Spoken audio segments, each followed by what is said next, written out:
Here's what I'm curious about.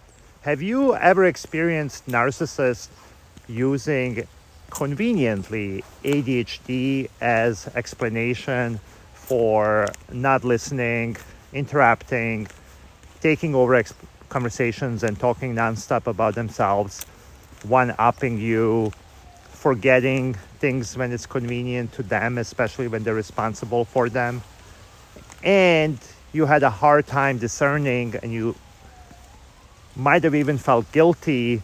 I think this is a good one because if you do read about symptoms of ADHD, you will find the lack of focus, inability to listen at times, disorganization, impulsivity, and a lot of these things do overlap with narcissism. In addition to that, there's just more and more people who have ADHD, so you'll be coming across this more and more.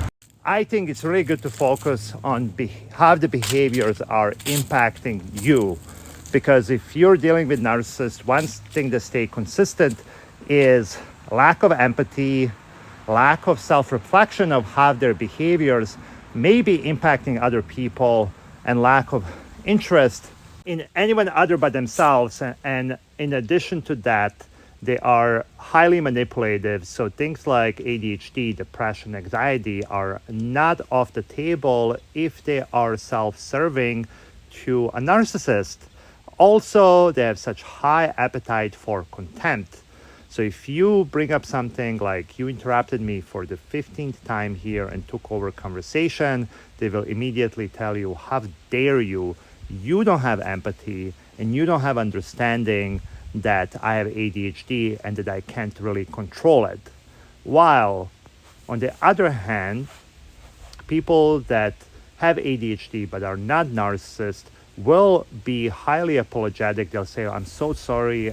I know I interrupted you and I'm listening right now, or something like that. They will own their behaviors, even if they know that sometimes the behaviors are impacting other people. They will show empathy and they will show ownership of their actions.